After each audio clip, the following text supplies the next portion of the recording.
like, that's no. Hello, everybody. I wish you could hear the conversations before we start recording.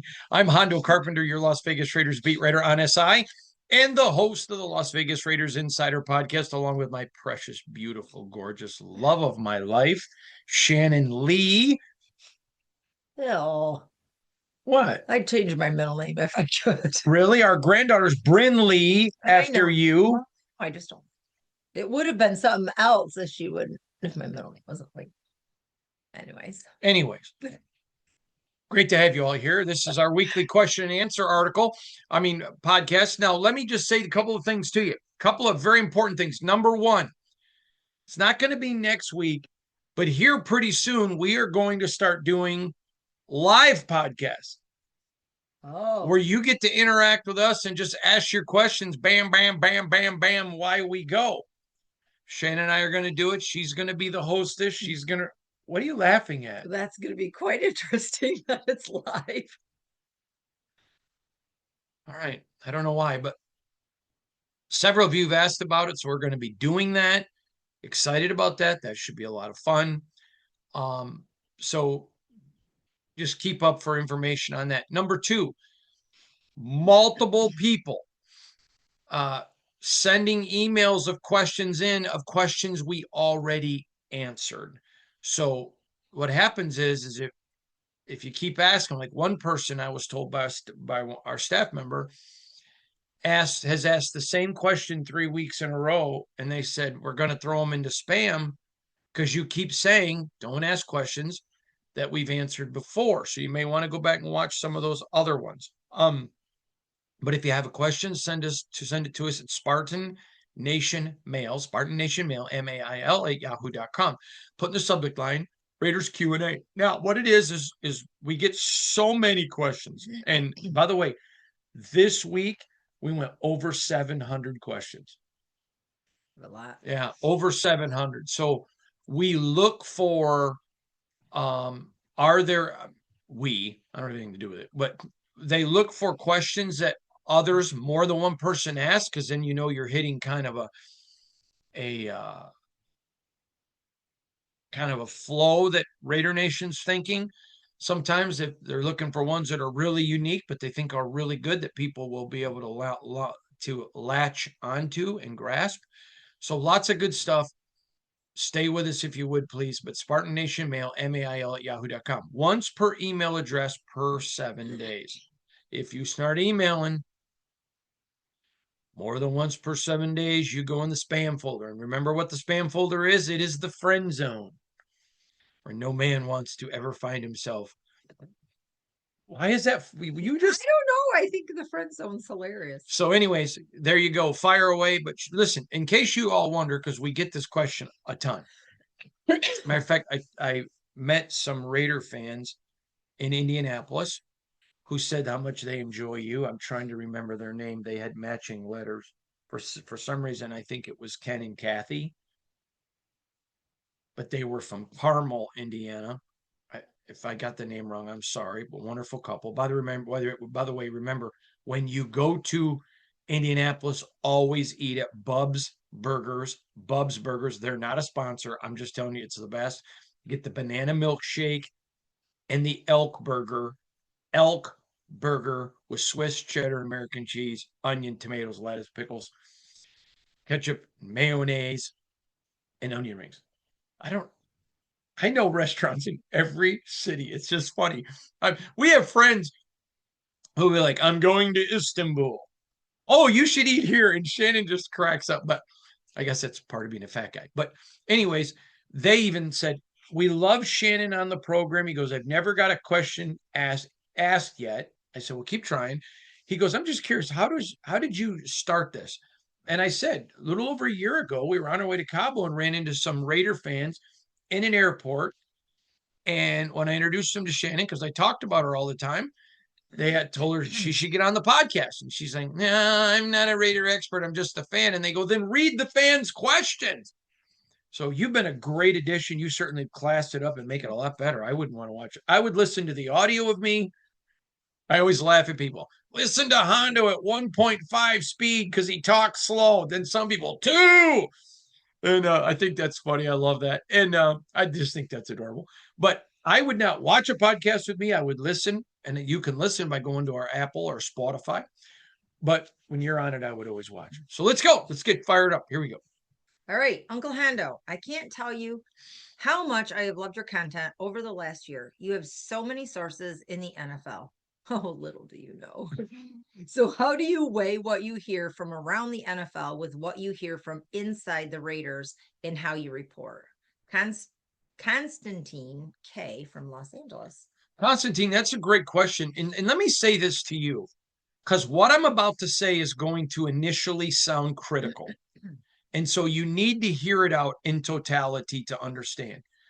There are some people within the organization that when they speak to you, they are speaking from a pro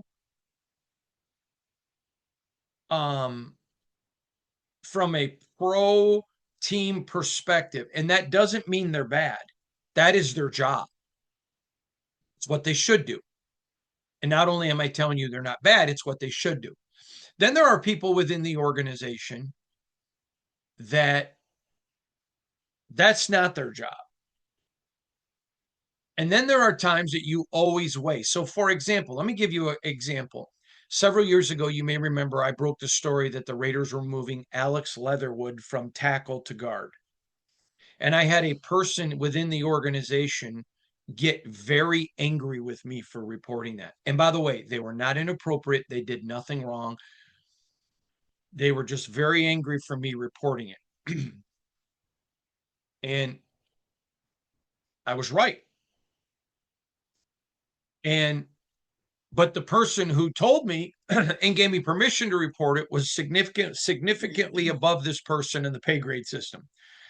So that's a way. Other times, it doesn't behoove the Raiders to give me information. Sometimes it behooves the Raiders. And so I also use it as a test and balance. Okay. I do not believe, and I've said this multiple times, I don't believe the Raiders should want to get rid of Maxx Crosby. If I am Clint Kubiak or John Spytek, I don't want to get rid of Maxx Crosby. And so when John Spytek, hey, do you see Maxx Crosby back here? Yes, I would too. I mean, you're not going to, we're going to get 2 first. Okay, but there's no guarantee because he's a unicorn. You can go pick the 2 best edge rushers in this draft. You don't know that they're going to be Max, and the chances are greatly significant that they won't. Mm-hmm. But I also know in talking to NFL people, the Raiders are listening. And people kind of know what it would cost to get him. So do you see the difference? You have to balance that. And I don't necessarily think I always believe one over the other. I think you balance it. There can be 2 perceptions of reality. And somewhere in the middle is truth. And so I just think it's quality of sources, and that kind of stuff. If it's somebody that has nothing to gain. So like when the person told me about Alex Leatherwood, they knew it was going to come out. And so they preferred that it come out from me. Now, the person who got angry was trying to protect the organization. Hey, we don't want anything out there. Why would you give the team we're playing this week a competitive advantage to know it's coming out? Neither one was wrong, but I'm obviously going to report higher graded employee, meaning rung on the ladder of authority, who said, hey, why don't you go ahead and report this? And again, it just really takes time. I mean, you hear so many of my phone calls, and sometimes I'll get off the phone and Shannon will say, what do you think of that? I don't know. I want to process that. And she'll be there with me, and I'm making 2 or 3 other calls. Hey, I just heard this. What are your thoughts? I heard about, remember, I was several weeks ago, before it was popular, talking about Tyler Linderbaum. And if the Ravens did not franchise him, that the Raiders would be in play. Okay. Then I heard about there's two teams that have prioritized him, not just Raiders, but two other teams. Patriots being one, the other I can't get confirmation on, so I won't name them. I've heard three different teams have prioritized it from one source, so not enough to name it, but there's one other one. And the price is going to go up. Now the question is, how much are the Raiders willing to pay? He's very young, so I'd be willing to set the market a little bit here, but that's up to them. We don't know. If I'm the Raiders, I would be. I don't think I'm a center away, but to get an elite center at 25 years old, I would consider setting the market, especially based on some other things that I think they're going to do. So, but my point is, it's balancing sources. I thought that was a really good question. Do you feel like I answered it thoroughly? Okay. Hey, Hendo, you said at the combine, the longer this goes on, the more you think the chances of Maxx being traded go up. Can you tell us what this is? Thank you, Carroll from Boston, Massachusetts. Carroll, great question. This is what I mean. The longer NFL teams continue to believe he is available, the better the odds. Because I'll start hearing from NFL teams when they get the impression Maxx is not available. And so when that happens, then I think it's obviously, but the longer teams keep, as long as the perception is that Maxx is still available, that's what makes me say that. And again, I want to make it real clear. Raiders aren't going to give him away. Number one, they're not going to do it. Number two, if I'm the Raiders, I'm doing everything to fix it. There you go. Hello, Mrs. Carpenter and Hondo. Man, you're getting all the respect here, but you look like you look. That was really funny. This is Ben from Syracuse. Hondo, I was hoping you could clear something up for me.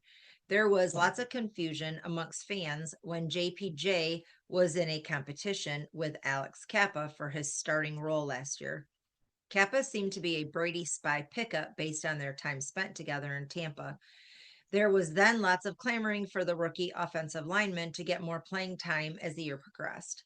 A lot of that criticism fell on Pete and his son, but you have stated that things changed once Chip was let go. So what's the question? He wants it cleared up. There's nothing to clear up. Once Chip was gone, the rookies played. I don't know how to, I don't know how Ben and I don't know how to clarify that. That's reality. And I can tell you that Chip wanted more athleticism at center. That is why Jordan Meredith played there. And I can also tell you that I continually told everyone, relax once the season starts. JPJ will be a starter at guard. He was. And I mean, people were mad that the rookies weren't playing, and then Chip leaves and the rookies started playing. And again, if you don't think Brendan Carroll is a good coach, there's a lot of evidence based on last year that could be substantive to that. But when you also take into account of what he wanted to do, which wasn't public to all of you, and what was happening, because everybody has bosses. That's the reality. So there you go. I hope I answered that. I didn't really understand that one, but okay. Hondo, now that Chip is out, do you think it is a guarantee that JPJ starts next year? You told us in training camp that he would be a starter, not at center, once the season starts. So looking for some assurance like that. Brian Denson. So what was the first? Do I think it's a guarantee? Yes. No, I don't think it's a guarantee. Do I think he'll get every chance to compete, fight, and win it? I do. Do I think it's a guarantee? No, I don't think there's any guarantee with Clint Kubiak outside of Colton Miller. Good. Good afternoon, Unc and Auntie. Unc. I get all sorts of you people crack us up. I want you to know we genuinely, by the way, every single day, do we not pray for them? We prayed for them this morning. We pray for all of you and your families every day. You bring genuine joy to our lives. We appreciate you very, very much. And you give me great nicknames for my husband. Oh, I have been wondering ever since Brady decided to buy into the franchise and become part owner what his motive was. Does he really want to put the Raiders back on top? In other words, did he become part owner to pay the nation back for kickstarting his career? That was his face. Like, should I not have said that out loud? Raider Nation for life, Gerald T. P.S. When we all get to heaven, I'm going to find you and ask about all the stories you have about the Raiders. We're going to have all eternity to hear them. Well, hopefully you'll get to read my book. There you go. I'm going to write 2 books when I'm done and I retire. One is going to be all my college stories. When you retire. Yeah, I know. We're telling them. And then one is going to be all of my NFL stories. Boy, we got so many. We were at dinner with an NFL GM and his wife, and he literally looked at me and Shannon. We were at a steakhouse, and I don't remember if he said it to you or to me, but he goes, "Do you know how much money you're going to make just from your book?" And I go, I think it was I said, I may be able to afford Shannon's lifestyle. So, anyways, Get on that then. so anyways, yes, I will write those. So the question is, do I think? Does Tom Brady really want to put Well, the okay. Raiders back on top? Let me say this to you. I think one thing that people miss about Tom, I think there are things that you absolutely can be critical of and be fair. But the one thing that sets Tom apart. Now, again, remember, 2 people can take a different map to get to the same destination. I think there are things about Tom Brady that absolutely deserve criticism. But one thing I can tell you about Tom Brady that needs no criticism is he is a competitive machine. Now, let's use Maxx Crosby, who is a unicorn, and Max is, you put Max, Michael, Kobe, and Irvin in the same group. So Max wanted to play last year when there was nothing competitive to play for because he just wanted to play. Tom is a long-term competitive thinker. I think there are moves that Tom makes that he sees and believes, whether you agree with them or not, are long-term beneficial decisions for competitiveness for the franchise. Then there are people that just want to compete at everything. Our son Dexter, we're walking into a building yesterday, and it's whoever touches the door first wins. Dexter competes at everything. Dexter doesn't think about, well, okay, dad's a lot bigger than me, and if dad runs, it's one of his steps is 15 of mine.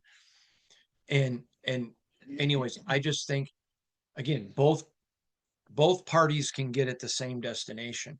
If you're asking me, do I think Tom bought into the Raiders to sabotage them? Of course not. Do I think Tom Brady is absolutely competitive? Yes. Do I think he did it to thank Raider Nation? No. I think he did it because he wants to be part of an NFL franchise and he wants to win. He misses that competition. That's why I believe that. But no, I don't think he did it to sabotage. I don't think he did it to repay either. I think he did it because Tom Brady likes to compete and Tom Brady wants to compete. There we go. Uncle Hondo, the silver and black heartbeat of Raider Nation. Oh, that was a nice compliment. Was it saying that about me? I guess. Wow. All right. Thank you.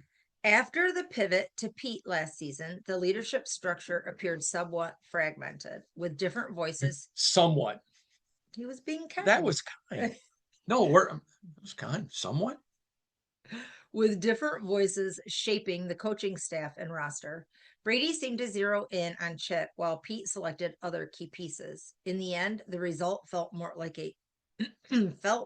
a shotgun wedding filled with characters stitched together from separate priorities rather than a cohesive, philosophically aligned unit. That is a really good analogy. That is a great analogy. This offseason, It appears the organization may have stepped back and did the exercise that many CEOs and executives describe as pretend you're fired to rethink how decisions were being made. How has the Raiders' internal decision making structure set up actually changed? Beyond Brady, Spytek, and Kubiak, who are the other voices involved in leading the Raiders, such as Christoph or Patch? Christopher L. in Ontario, California. Well, I'm going to tell you this. Tom Brady is the dominant voice in the franchise, but that doesn't mean Tom is always talking. Okay. Number one, he is the dominant voice, but that doesn't mean he's always talking. Clint and John really seem to be, and it's not just perception, it's talking to people in the building. They definitely seem to be all on the same page. And there seems to be that between the both of them and Tom as well. So that's complimentary. I don't know that a lot has changed. I'm going to be honest. I don't think anything's changed with Brady and Spy. I think they know what failed with Pete and they address that. I think they learned from some of it. Some of it, I don't think they learned, meaning what they did is wrong. I think some of it they think Pete may have done wrong, or maybe they should have been more vociferous with Pete. What? What are you laughing at? I didn't. I'm just smiling at that comment. Oh, but I don't know so much that it's changed, but it has changed with the addition of Clint. I think there was more clearly delineated roles, more discussion, and I think that is beneficial for the Raiders. All right. Uncle Hendo, with the current roster and money to spend in free agency plus this year's draft, do you think that the Raiders could win 8 or 9 games and then in 2027 make the playoffs? Okay. Steven. This is, in my opinion, the completely wrong question. I'm not even thinking. This is a 2-year rebuild window. Okay. I'm going to tell you right up front, as long as the Raiders are playing a ton of young players taking their lumps, I don't care if they lose every game next year. In fact, if I'm a Raider and they lose every game, but Moy Mendoza shows you a lot, I'm thrilled to have the number 1 pick next year and not need a quarterback. Oh, yeah. Can you imagine? Next year is potentially the best year for quarterback drafting in the history of the NFL draft. And if you're sitting there with one of those top picks and you don't need a quarterback, oh, chicken, wow, wow. I mean, yeah, let the haul begin. Hey, give me 2, 3 now, 3 now. Exactly. You're going to be like at an Amish horse auction. Mm-hmm. Okay, that's it. You can tell we're from Michigan and we're horse people. I mean, you're going to see Spy Tech. Yeah, give me the 3, 4 on them. I mean, it's going to be. And so, anyways, I think that'd be a good side job for you. Oh, stop it, Shannon Lee. Stop, Unc. Don't call me Unc. Don't call me Shannon Lee. Shannon Lee is the girl for me. Anyways, so what was the question? Oh yeah. So I'm not even looking at that. 27, there's going to be lumps.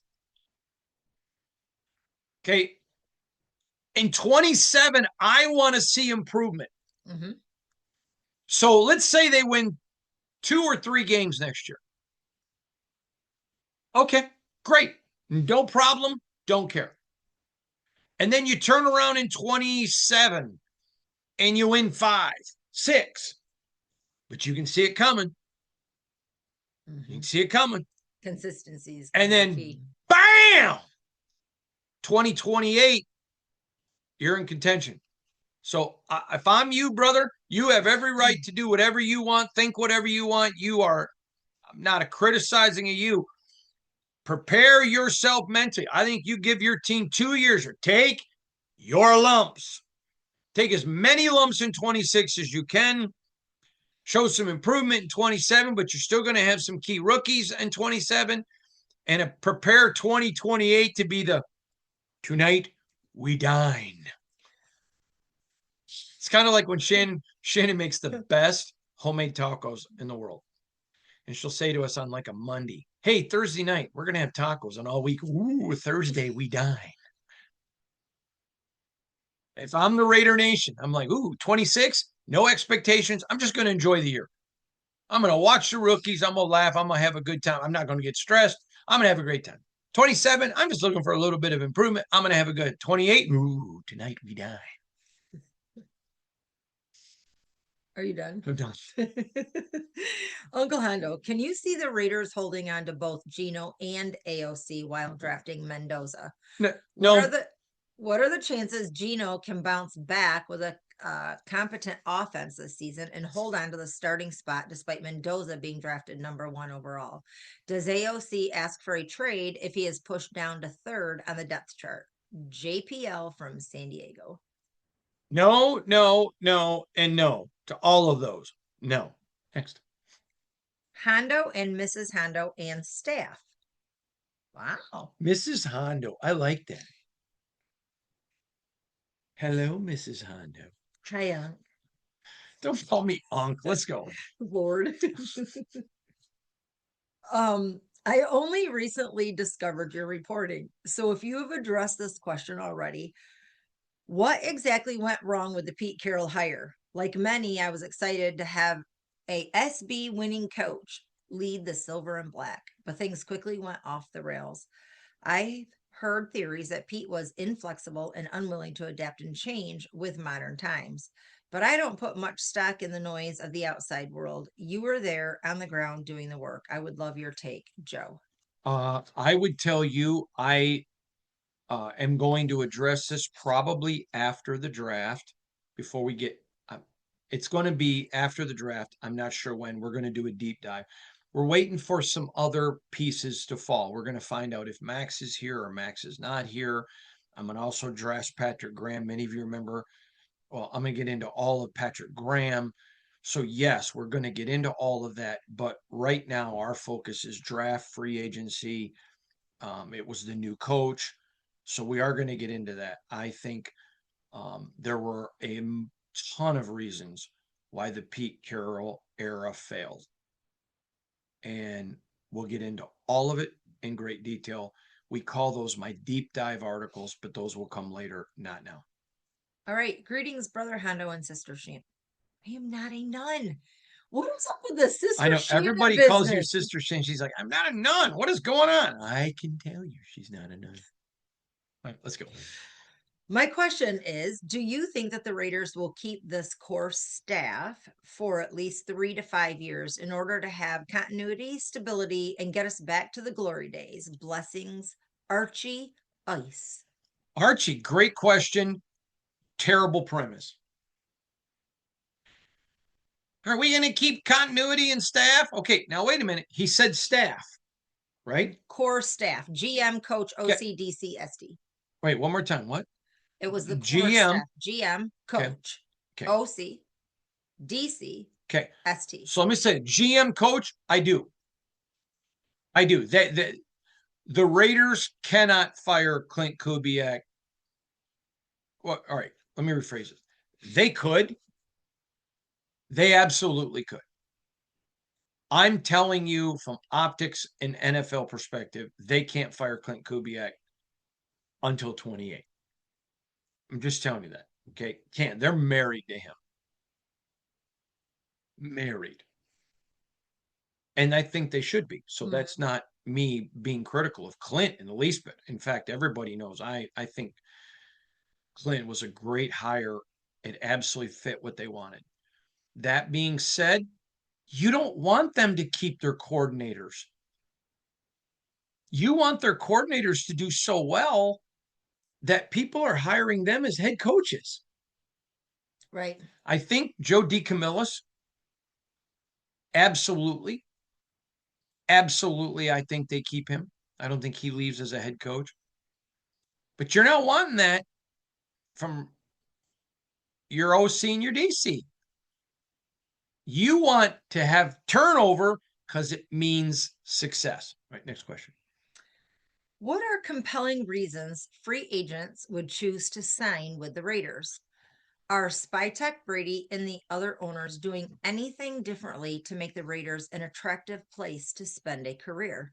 I understand the lack of state income tax, but if that's a major drive, then what are the Raiders offering that would make Vegas a better landing spot than the Seahawks, Titans, Cowboys, or Texans? Matt from the East Bay area. Well, some of those states you mentioned are not free of income tax. Mm-hmm. So that right there, they're offering the best stadium, the best headquarters facilities anywhere in the NFL. I mean, it's not close. It is not close at all. Um, I Clint Kubiak is very highly respected among players. You can't find a player who plays the game the right way that has anything but praise for Clint.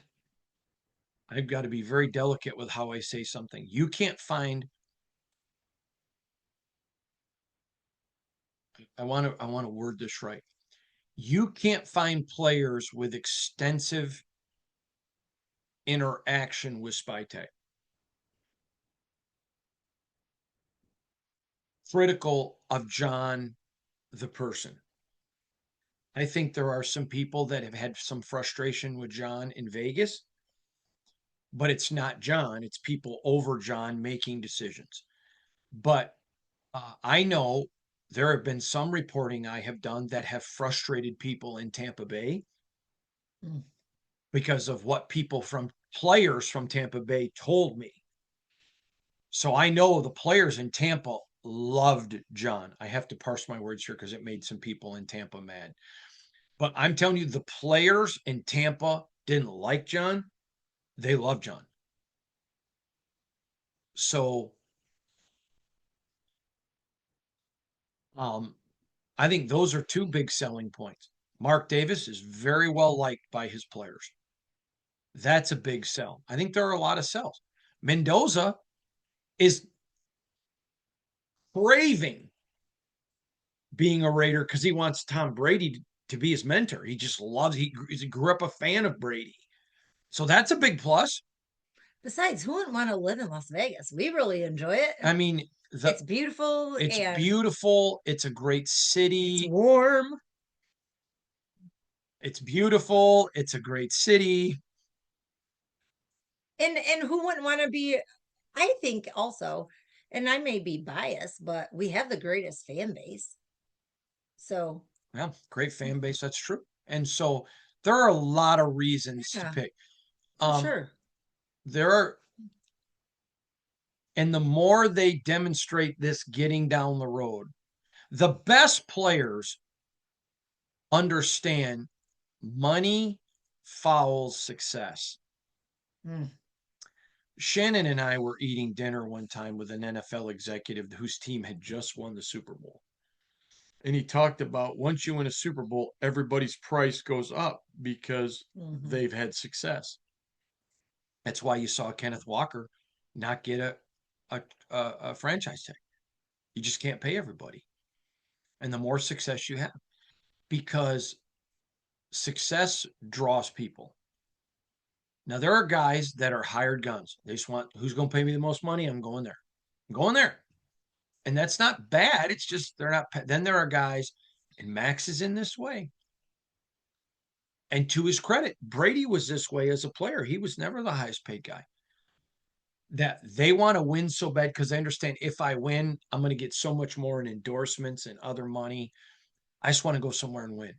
Once you demonstrate that you're not the place where you're going to have six coaches in 6 years or six Yes, coordinators, yes, where there's yes. stability and success. That is huge. Yep.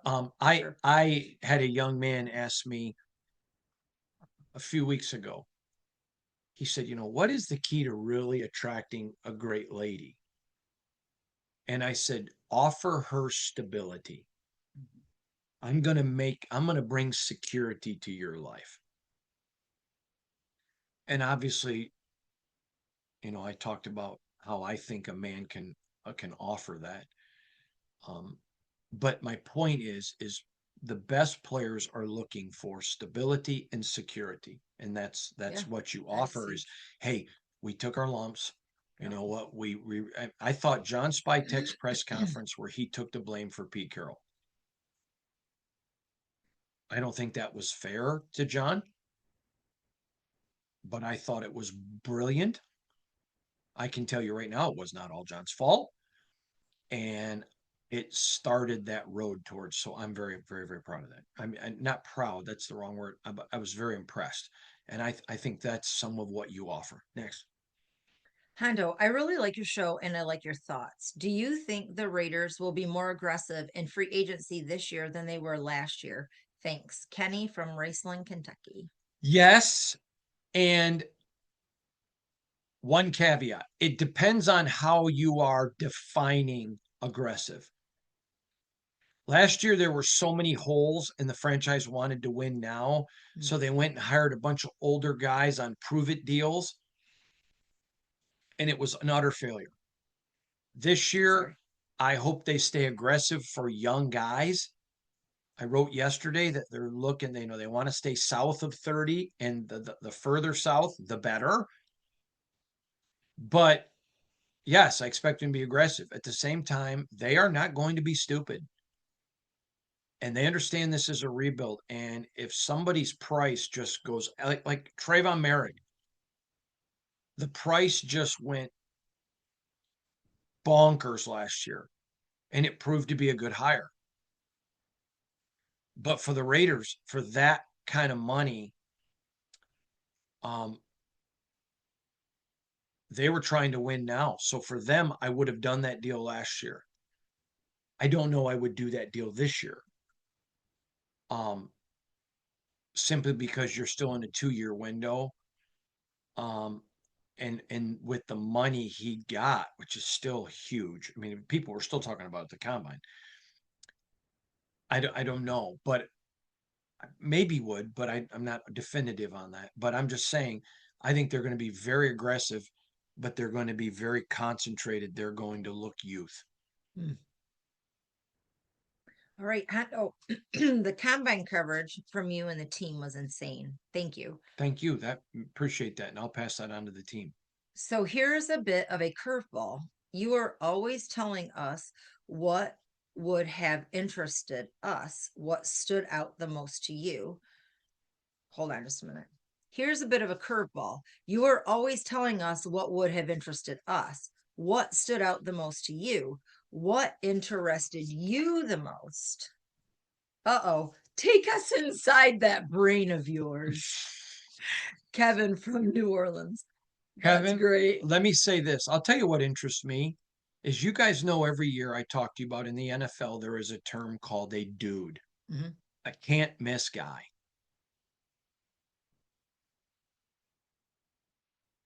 There are a lot of really good players in this draft. I don't know that there's a dude. Hmm. I don't know that there is, you hear people talk about a lot of different guys like, oh, he's really good. But you don't hear the term yet. That doesn't mean that still we're not there yet. I don't know that there is a dude like Mendoza. Okay. Everybody likes Mendoza. He is very, very, everything about him. He mitigates a lot of your risks, but he's not Peyton and he's not Andrew Luck when he came out. Um, People talk about Arvell Reese and others. I won't even name any more names. All really good players, but I don't know yet that there's a dude. Hmm. In fact, that I had more than one person say to me, "Who are you hearing are the dudes in this?"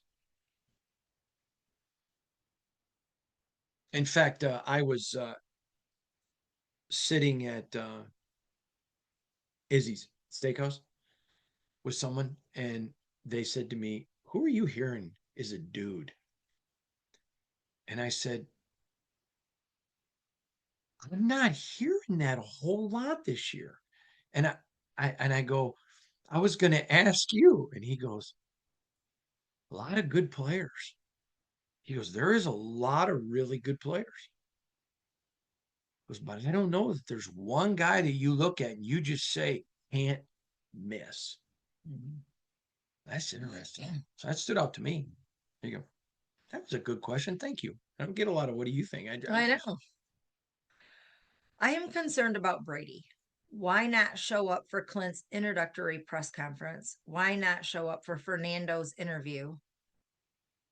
Is he trying to publicly minimize his role? All the talk is about him being a major leader of the team, but where is he? Ken M. You'd have to ask Tom. I think he should have been at Clint's press conference, but it doesn't mean he had to be. He doesn't owe Hondo Carpenter any explanation. I would have think he would have wanted to be in the interview. Um, I know what I've been told as to why he wasn't there, but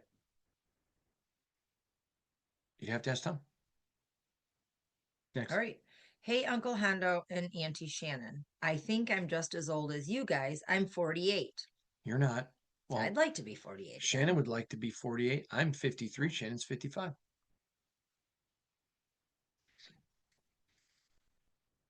It's not true. I just tell people that all the time that she's older, and she gets so mad when people believe me. Wait, look at us. We don't, I look way younger than you. Look at all your gray hair, and look at all the gray hair you gave me. My wife and I love your show and especially the email show. We are a couple of Christian faith and respect and love that about you guys. Okay, let me get to my point. You have talked about the Raiders being a very dysfunctional organization for a long time. My wife and I are both business owners. Can you please expand on what you mean by that? Also, it sounds like your tone has changed about the new general manager and minority owner Tom Brady, with them making the right decisions and doing the right things. Is this what you think? And do you think that this dysfunctional organization is starting to be or could be a highly functional and well oiled organization? Benny and the Jess. Oh, Benny and the Jets, or it's Benny and the Jets. That is great. That's such a great song. Man, they just don't make music like they used to anymore. I know. That old I like how he 70s. refers to him and his wife. Benny and the Jets. I love that. Love it. All right. So a couple of things. Okay, am I saying that they're a dysfunctional organization? If you've been a longtime fan, have you not seen the last 20 plus years? There's an old saying when we were in school. I think it was from the electric company. Conjunction, function. What's your function? You remember how learning Yes. about conjunction? Dysfunction, dysfunction. The Raiders are dysfunction. Uh, this is like a nostalgic show today. But anyways, what I would say to you respectfully is I don't know that my opinion has changed. I have been very high on John Spytek for a number of years. I think, and I don't think the power structure's changed. I think people in the way they are conducting themselves within the power structure, there's restraint. But I have also said when it comes to the Raiders now, I am nothing on faith. I am from the state of Missouri. Show me. And I've got to see it. And since they made the decision to fire Pete, every decision they have made they have not rushed anything. They have not demonstrated dysfunction. I mean, go back and look. There were tons of Raider fans. You got to hire Davis Webb. You can't wait for Clint. We may get stuck at the altar with nobody. And the Raiders are like, no, we like Davis Webb. Clint's our guy. We're staying with Clint. And right or wrong, we're going to find out if they were right or wrong. But they've just demonstrated. And so I don't know that anything has changed from my perspective other than I'm more skeptical. But what I would tell you has changed is that they are conducting their business in a non-dysfunctional way. And I think that should be encouraging. That should be encouraging. All right, go ahead. I hope I answered that. I think so. From Benny and the Jets. That's great. Let's go. That's a great line. Dear Mr. Carpenter. Well, there you go. About time I get a little bit of respect. Show. Oh, first, I would like to thank you. For the past 6 months, I have been healing from an injury with much of that time on bed rest. There were a lot of lonely days, but I could always look forward to your regular YouTube videos. Without knowing it, you kind of became a part of the family. I've appreciated your. I mean, I love that as long as you're not asking for money.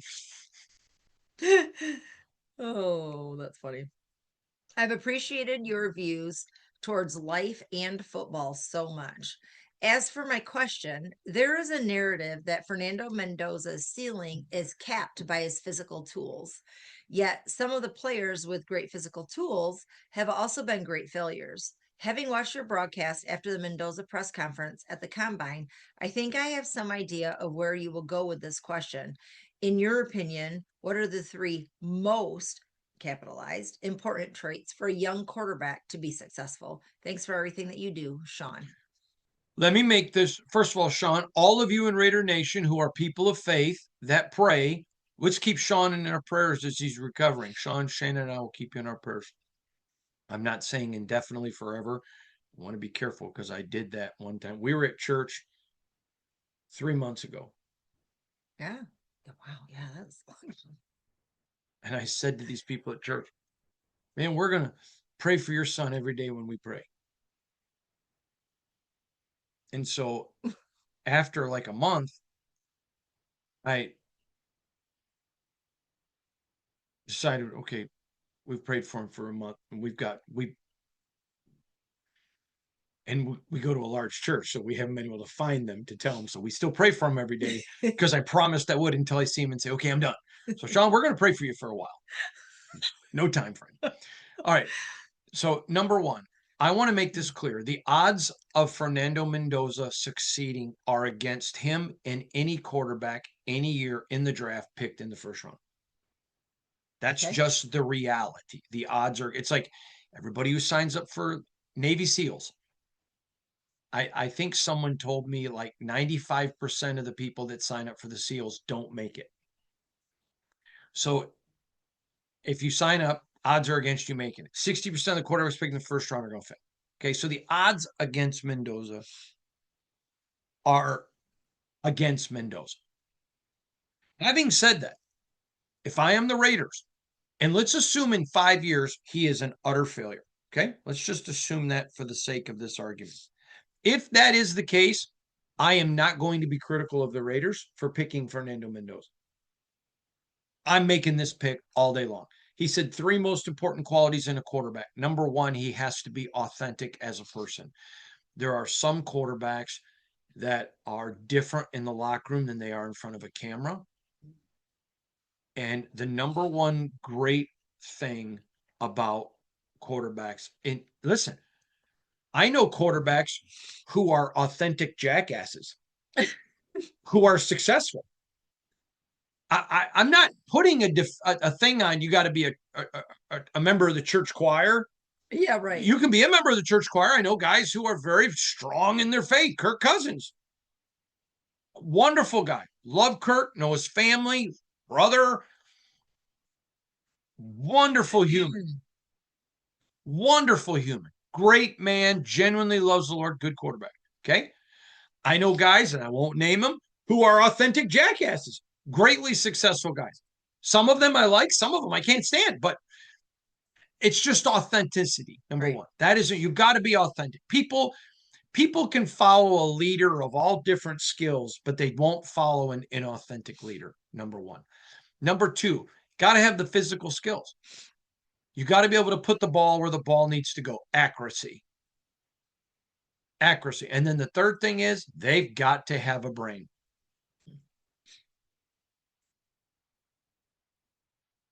Can't be stupid. Who cares how big the arm is if you can't accurately put it there? Remember I told you in college, you got 12-inch windows. And depending, like when you're playing the Miami Hurricanes or you're playing the Ohio State Buckeyes, That may be a 9 or 10-inch window because they got really good players. You get in the NFL, it is an 8 to 6-inch window.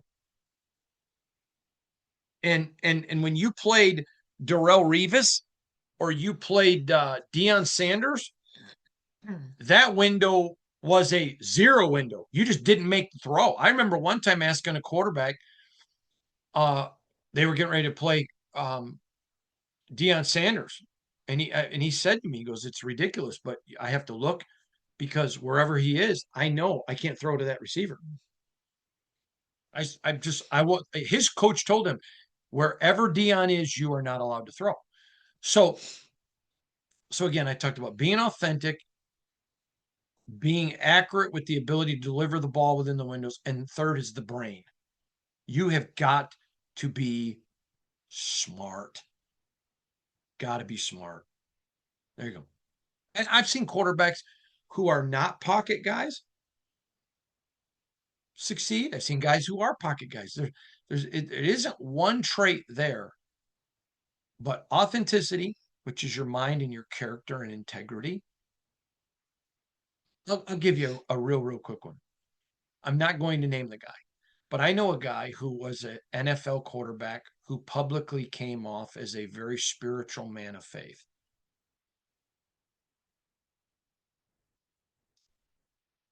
Was not that way. And even people who were not men of faith in his locker room had no respect for this guy.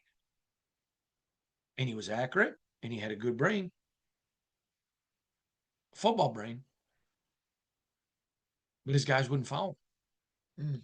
You know what you call a leader on a walk, with no followers? A guy on a walk. Can't lead. Got to be authentic. I mean, I can tell you this right now. If Shannon could find 1 million guys that could probably be a better husband than me. And because she's the belle of the ball, the best that there is. She is the greatest wife in the world. But I think if Shannon were to tell you one of Hondo's biggest strengths is I am authentic. I am not afraid to go to her and say, I was wrong. Right. And authenticity is extremely valuable. Extremely valuable. And those are things you look for. And let me tell you, Mendoza's got all three. He's got all three. He spent as much time at the combine pimping for, promoting, and building up his guys. It endeared him to a ton of people. Mendoza was thought of so highly going into the combine, and coming out, he's thought about even by everybody. I did not see this, but I was told by an NFL general manager that in the interview process, one of the teams told Fernando Mendoza, "Can you get arrested or just do something illegal so the Raiders feel like they can't pick you so we can?" I mean, people just one team in particular said, "How do you not love that kid?" I mean, and you look at his accuracy, his interceptions, you look at his mind.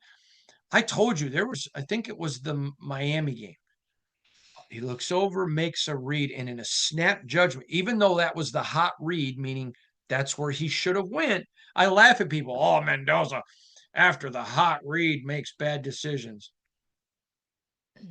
Shut up. He looks, obviously, you're not watching the film. Because in the Miami game, he looks over, wham, moves right off, makes another play. He's going to be a 2-year window now, because in the NFL, it's going to be a lot different.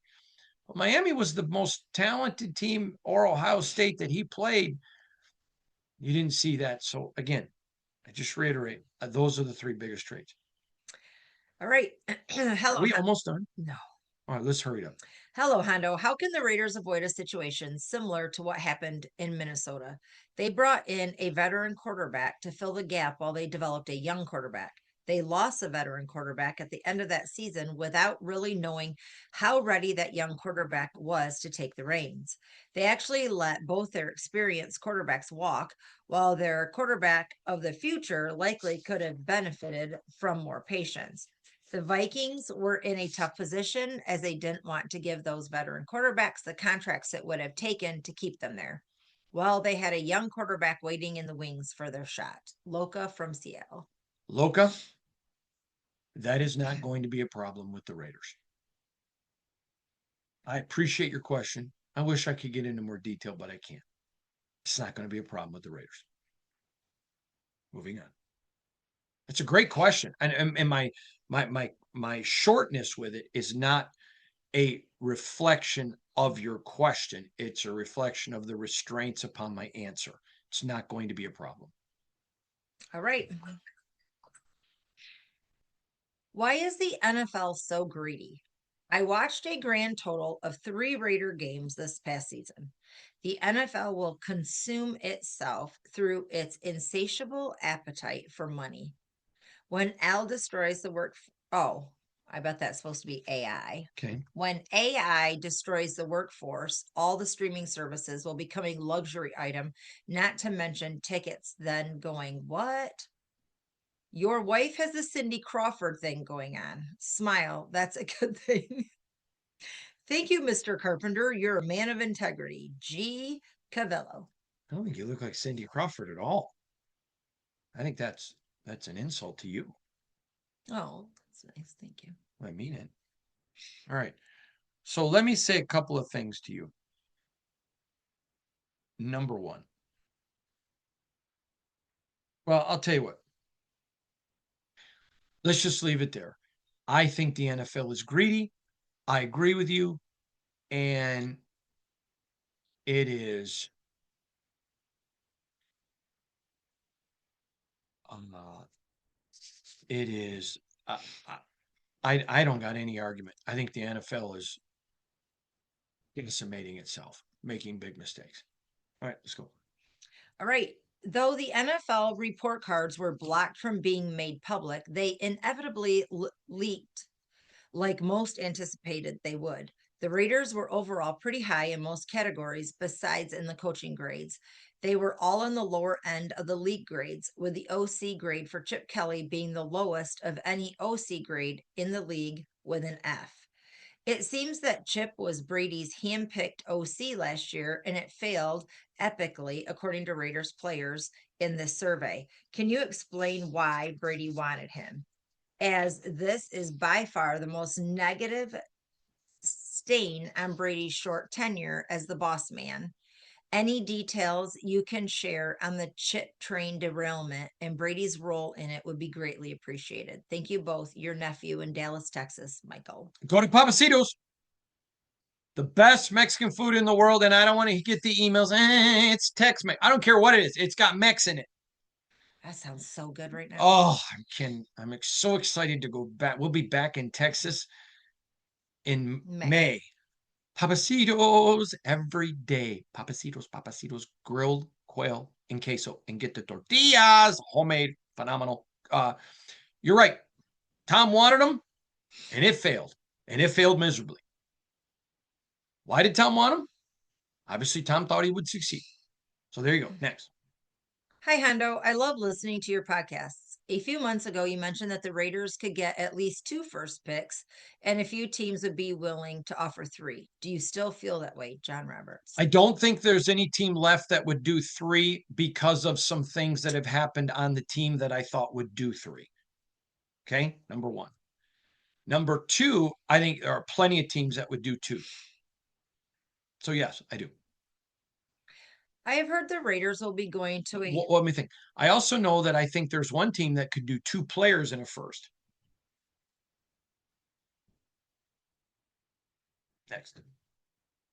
I've heard the Raiders will be going to a 3-4 defense in 2026.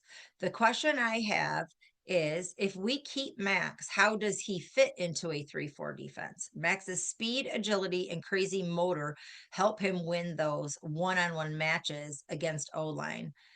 Thanks for everything that you do. God bless. Jay Rivers from Las Vegas. Maxx fits beautifully. Beautifully. Good morning, beautiful. How was your night?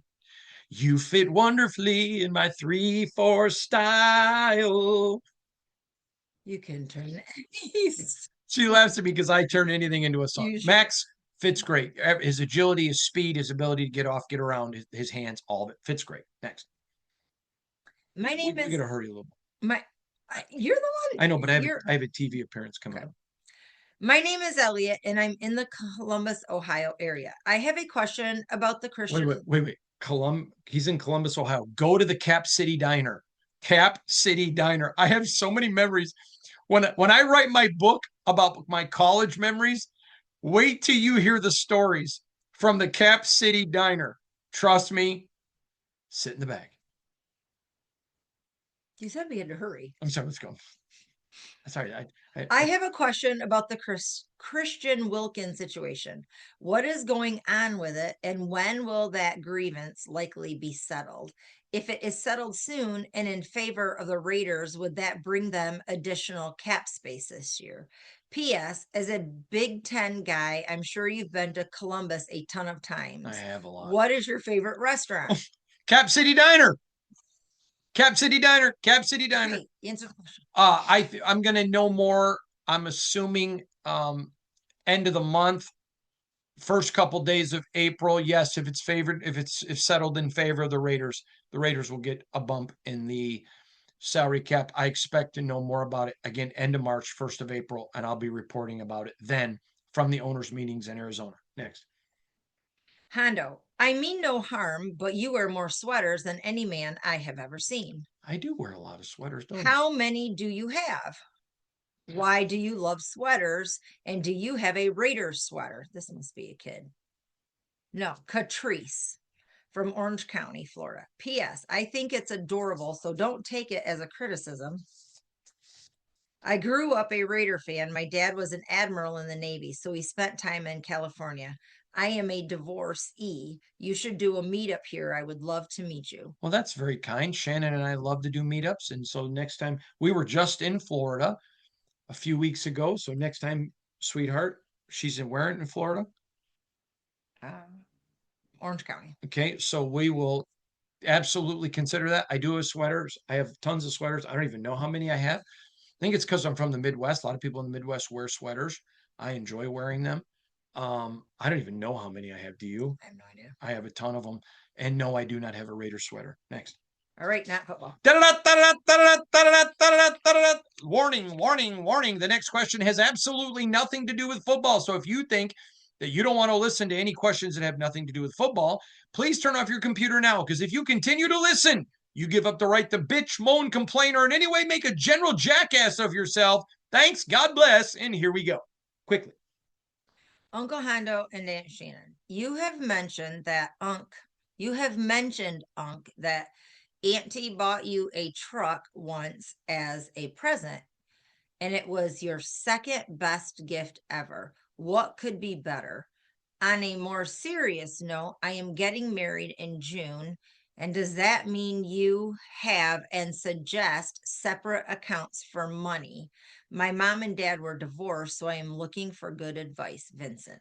Okay, best gift I ever got. Yes, Shannon bought me a truck, which was just great. I will never get rid of that truck just because it was from Shannon, and I don't love it. I like it. We love people and we love the Lord. We don't love objects.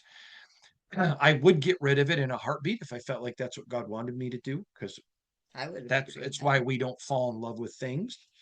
But the best gift I ever got was Christmas of 1981. I got what? Isn't it up there? Yeah. No, that's not it. No, was my hockey helmet. Remember me talking? The story. Oh man, I wanted your favorite thing from your grandma. No. I'll grab that though. I'll show them that. But anyways, I wanted a hockey helmet with a particular mask, like my favorite hockey player. And so my dad bought me a hockey helmet. I was so excited. It was the last present I opened, Christmas of 81. And then this is my favorite toy. I'm trying to get it to show up. I can't. It won't show up. This is my favorite toy. It was from my grandmother. They had a TV show called, I think it was called Emergency. And you open this thing up and it's got a phone. Then you open up the other side, and it's got a stethoscope and those things you put on. This is just, and Dexter always will come to my office and say, Daddy, I want to play with your toys. And I'm like, you've got your own. Leave daddy's alone. Yeah, well, our toys were much cooler. I agree. So, anyways, that Christmas of 81, my hockey helmet from my dad. And it was because my dad played it off. Yeah. Just not getting it. So, anyways, there you go. As far as this, I would tell you this: you do whatever you think works for you. But I think a marriage works when everything is everybody's. And Shannon and I don't do separate accounts on anything, never have, never will. Um, I would tell you if you're one, now some people have egos when it comes to money. So if you're getting married and your wife is better with money than you, let your wife handle the bills. If you're better, she should let you. But it isn't a I'm the man. That's stupid. You should work in a marriage with what's best for everybody. So there you go. Do you have any disagreement? Nope. All right, everybody. Appreciate you. See you all tomorrow. God bless you.